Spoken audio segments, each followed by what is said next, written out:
Сәлеметсіздер ме, құрметті оқушылар? Қалдарыңыз қалай? Бүгін кішігірім қайталау және бөлшектер туралы есептер шығаратын боламыз. Еске түсіру қайталау болады, бірақ сіздер дәптерлеріңізге қайтадан қарап жазып алсаңыздар күшті керемет болатын еді. Жарым оқушылар, біз не істейміз қазір? Біртіндеп шығара бастаймыз. Мұқият тыңдаңыздар. Бізде қазір не болды?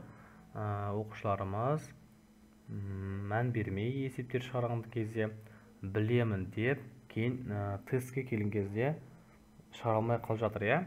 Сол үшін мән беріп мұқиятпен қарап, дәптеріңізге дұрыстап жаза алыңыздар, жарай ма?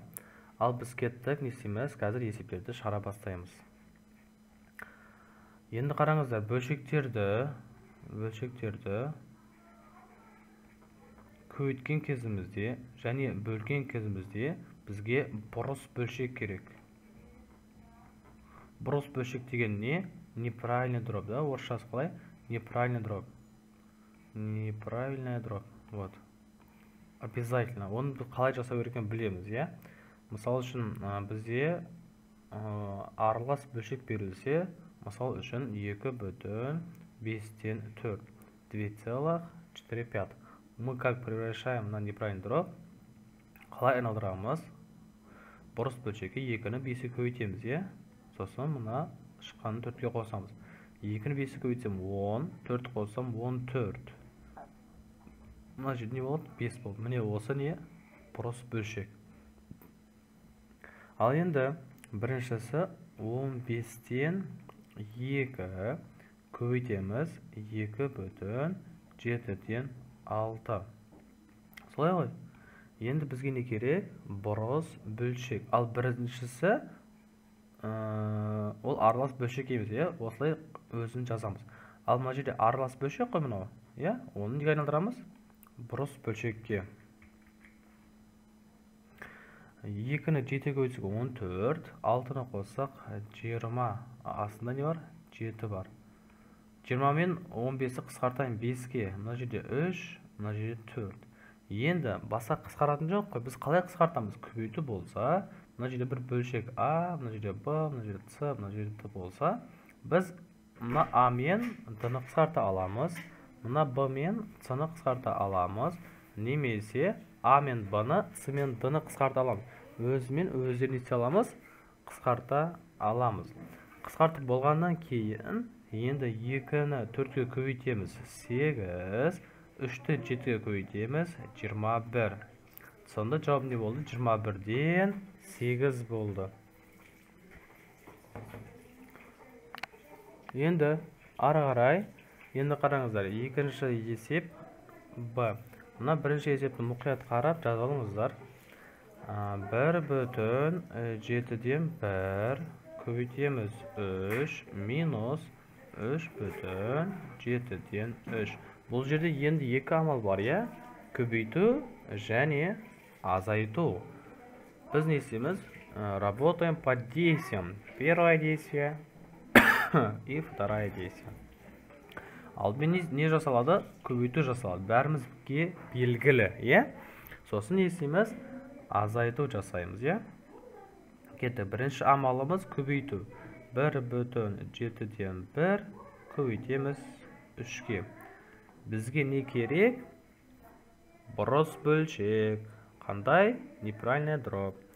Значит, біз қалай жасаймыз? 1-ді көбейтеміз 7-ге, 1-ді қоссақ 8, мына 7. Мұна 3-тің астында 1 бар. Оны мұқият қараңыздар. Ол 1 бар екен, ұмытпайық. Ары қарай. Мына жерде 3, мына жерде 1. Қысқаратын бар ма? Қысқаратын бұл жерде жоқ, е? Қысқарты алмаймыз. Біз не істейміз? 8-ді көбейтеміз 3-ге. Не болады? 24. Астында 7. Жауап осылай қалдырсақ болады. Бұнау менде бұрыс бөлшек түрінде бөлшегім. Не істей аламын тағы? Аралас бөлшекке айналдыра алам. 3/7-ден 3 болады. Міне балалар, осылай жалпы кете береміз. Қазір видеоны пауза қойып, сіз ары қарай не істеңіз? Жазып алыңыз, иә? Ал біз не істейміз? келесі есепке көшеміз.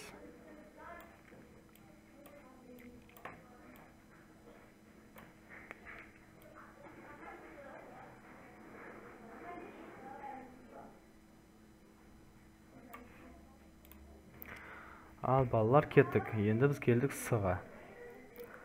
3/7-ден 1 бөлеміз 14-тен 11. Бөлуді не керек бізге? Бізге бұрыс бөлшек керек, я? 3-ті көйтеміз 7-ге 21, 1-ді қоссам 22, мына жерде 7. Бөлу 14, 11 тең. Бөлуді неге айналдырамыз? Көбейтуге. Бірінші бөлшекті өзін қайттан жазамыз, я? Ал екіншісін есеміз, сальто жасаймыз. Значит, 14 астында болса енді үстіне жазам, 11-ді астына жазам. Ал енді 22 мен 11-ді мен 11-ге қысқартайын. Мына жерде 1, мына жерде 2. 14 пен 7-ні 7-ге қысқартайын 1, мына жерде 2.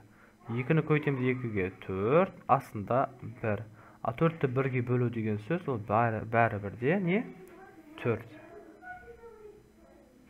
Түсінікті, балалар. Ал кеттік ары қарай.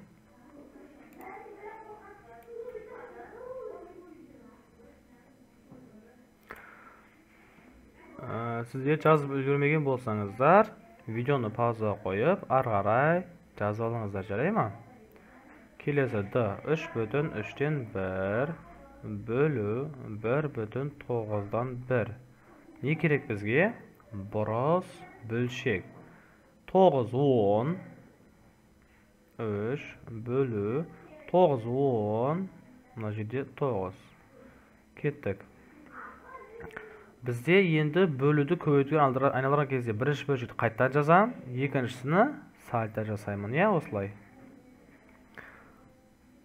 Қысқартсақ, кетті 1-1, қысқартсақ 3-ке, мына жерде 3. Сонда жауап не болды? 3 болды. Түсінікті, я, балалар? Ары қарай кетті. Келесі бізде Е. Бірақ Е мен Д екі бір есеп екен, сол үшін біз оны шығармаймыз. F. F-қа келдік. 1/7-ден 5 бөлу 1/7-ден 1. Бізге не керек? Бөлшек. Қандай? Бұрыс, е? Қалай айналдырамыз? Мынаны бүтінді бөлімі астындағы санға көбейтеміз, үстіне қосамыз. 12, мына 7. Бөлу көбейттік, қостық, 8, 7. Сонда біз енді бөлуді не істейміз? Көбейтуге айналдырамыз. Екіншісіне сальто жасаймыз. 7 жоғары, 8 төменде. Қысқарттық 7-лерді. Енді есеп 8-ді 4-ке қысқартсақ 2, мына жерде 3, 3, мына жерде 2. Бұл деген сөз 2-ден 3. Аралас бөлшек түрінде 1/2-ден 1. Немесе 10-дық бөлшек түрінде 1/10-5. Мынау үшеуі бір сан. Просто түрі басқа, е? Мысал үшін, мына жерде бір адам бар. Оның фамилиясы бар, аты бар, е? Сосын әкесінің аты бар. Барлығы үш түрлі болады ғой, мысалы, фамилиясы басқа болуы мүмкін, өзінің аты басқа, әкесінің аты басқа, бірақ барлығы бәрібір сол бір адам. Сол сияқты, мынау фамилиясы, мынау аты, мынау әкесінің аты сияқты, барлығы бір сан бір адам. Түсінікті, балалар? Сол үшін оларды шатаспаңыздар. Просто түрі басқа, 10-дық бөлшек түрінде, аралас бөлшек түрінде, бұрыс бөлшек түрінде, түрі басқа болғанмен сан 1. Біз келдік неге? Ж-ға. 2/3-тен 2 бөлеміз 3/21-ден 17. Не керек бізге? Бұрыс бөлшек. Солай ғой? 6, 8, 3 бөлу 63 қоссақ 80, 21. Не істейміз? Екінші тұрған бөлшек сальто жасаймыз, е? 21-ді жоғарыға, 80-ді төмен. Ал кеттік, қысқартайық 8-ге 10. Қысқарту деген сөз 2 санды да қандай да бір санға бөлу. 3-ке қысарсақ 1, 7. Сонда 10-нан 7. Өйткені мына жерде тек қана 10 қалды. Мына жерде тек қана 7 қалды. 10-нан 7 деген сөз, оны ондық бөлшек түрінде 0,7. 0 қайдан келді? Мына жерде 0 бар, е? Бірақ оны біз не істейміз? Жазбайды екенбіз. Ал балалар, соңғы есепке де келіп жеттік. Соңғы есебіміз бізде H. Бұл жердің есепті азайту екен. 3,3-тен 1 азайтамыз 1,6-тан 5. Енді қосқан кезімізде, азайтқан кезімізде бөлшектерді астына қараймыз. Мына жерге қараймыз, мына жерге. Егер олар бірдей болса, сразу қосуға, азайтуға болады. Бөлімдері бірдей болса, егер бөлімдер әртүрлі болса, оларды қосуға, азайтуға болмайды. Значит, егер де бөлімдері астына тұрған сандар әртүрлі болса, значит, бірінші біз жасайтын нәрсеміз ортақ бөлім беру. Общий знаменатель беру. Знаменатель деген астына тұрған сан, е? Мына 2-ні береміз. Сонда не болады? Мына 2,3-ке көбейтілмейді. 3 мына 2 тек қана бөлшектерге үстіне астына көбейтеміз. 2, мына жерде 6, минус 1,6-дан 5. Енді асты бірдей болды ғой, е? Бірдей болды. Бірақ, мына 2-де мына 5 азайта алмаймын. Сол үшін мен не істеймін? Мына бүтіннен 1-ді азайтамын. 2 бүтін болады. А мына 6-ны мынаған қосамын. Сонда 8, мына жерде 6, минус 1,6-тан 5. Енді бүтіннен бүтінді азайтамыз. 1 бүтін. 6-ны қайттан жазам. 8-ден азайтам 5-ті 3. А мына 3-ке қысқартсам болады.